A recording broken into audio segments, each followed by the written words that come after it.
FM आपकी आवाज़ में शो चल रहा है एक मुलाकात। मैं हूं हर्षवर्धन सिंह और मेरे साथ हैं बहुत ही जाने माने लोग। जाने माने जब मैं कहता हूं तो उन लोगों के बीच में जो लोग खुद का नाम इस दुनिया में, इस विश्व के पटल पर बनाना चाह रहे हैं। हमारे साथ मौजूद हैं डॉक्टर सेल्वम। और अभी तक की बातचीत में आपने प्रतीक जी को सुना, उसी ऑर्गेनाइजेशन से जुड़े हुए हैं, डायस से और बिग ब्रेन से। और सर का क्या रोल है उस पूरी ऑर्गेनाइजेशन में और किस तरीके से काम करते हैं, उसके बारे में जानने की कोशिश करते हैं। Hello and welcome sir, first of all. Thank you for inviting me here. First, let me introduce myself. My name is Selvam Parani, and I'm coming from Chennai. Okay. And we all are united in by distance, by heart, we are same. Right. Starting off my career, I humbled from started as a simple engineer. Today, I'm sitting on a head of an institutions. When I look back on my journey back, Right. I have to fall and rise and fall and rise, and there's a lot of failures which is part of my life. It's life goes on ups and downs. Sinusoidal wave, like the way you said engineering. Yes, correct. So reaching on epitome, I can say, I don't say epitome, we can reaching one position, I seen that there was a lot of gap between the industry and the students.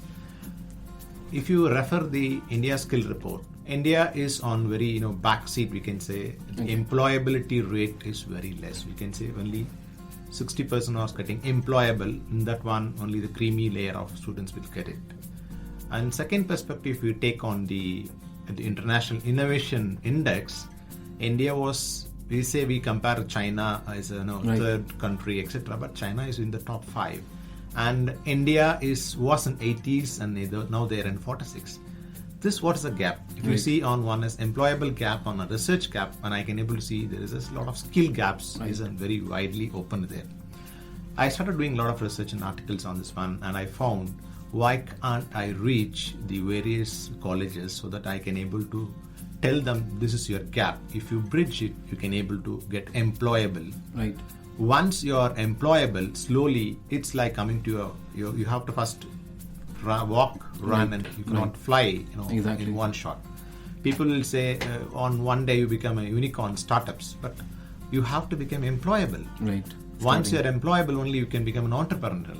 So first phase is I want to transform the students, that how they can come out with all the skills, which is hidden skills. People think that it's inborn, but none of the skills are inborn. It is can be tapped and or can be took it out.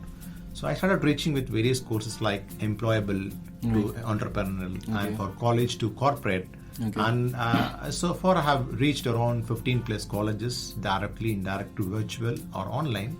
And I reached close to, I can say, 2,000 students now on the technical front. And my aim is to reach at least 1 million students so that I can create a small impact, so that I can part of India's employable index can go up. Really? And having a huge human potential in India, the human is more here. And why can't we make it industry fit?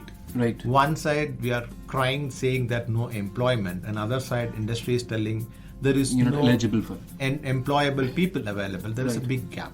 Right. So we need to work on the various aspects on NEP or various policy Okay. to be changed. But we cannot blame on government everything. So we have individual steps. So I took a call that why can't we make a small impact? I guess that's the easiest thing for anyone to do, no? Yes, To just blame the blaming is government. easy. Yes. Right. So why I should not move this stone? And it's many people are doing it, but I want a small turn. Right. And just like a domino effect, no? You just need to start it from somewhere, and when it comes out as a consolidated effect, it's really huge. Absolutely, yes. Right. So my another question that goes to you is about when it comes about India. India is considered to be as the youngest nation. The average age is 35 years. What exactly is the particular reason? But you just mentioned that people think that those qualities are just inborn, but they aren't. What do you think is the exact reason? Just very very to the point, which is responsible for it? It might be the training the students are getting, or it might be the way they're actually perceiving the things. So where do you think that gap is, where you actually working as a bridge? Fine, it's brilliant question. First, we are conventionally worried about I want to go on one domain. Okay. And yesterday I was talking to Mr. Pratik, and he said my PG is in one domain, Right. my UG is another domain, my doctorate is a different domain. So that when an employment people want to acquire you on Ji. chemistry, Right. and they want in biotechnology, And if I'm looking for two people, two personality who can come in an industry of chemical technology and biotechnology, if one person can able to do this both, so obviously we are filling, we are getting one person do it. Okay, yes, there's a flip side. You can say two people job one guy is doing, but you see the analytical knowledge gets wider and wider. And it goes deeper also. It's not only deeper, we go wider also. Right. So that perspective, we need to go for a multi-domain aspect. Suppose I'm an art student, why can't you learn science?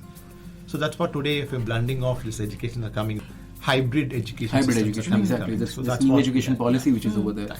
Let's just keep our fingers crossed that after the implementation of this new education policy, NEP, people will again start blaming the government for some reasons. It's going to happen, I guess. Anyways, so that was really nice talking to you about the whole thing. और अब फिर से एक बार वक्त हुआ है एक छोटे से म्यूजिकल ब्रेक का. जब मैं म्यूजिकल कहता हूँ तो उसका मतलब सही में अच्छा सा गाना सुनवाते हैं हम लोग आपको जी. उसके बाद फिर ये बातचीत जारी रहेगी, एक मुलाकात का शो जारी रहेगा. मैं और आप यहीं रहेंगे. तब तक के लिए सुनते रहिए रेडियो नोएडा 107.4 FM, आपकी आवाज़.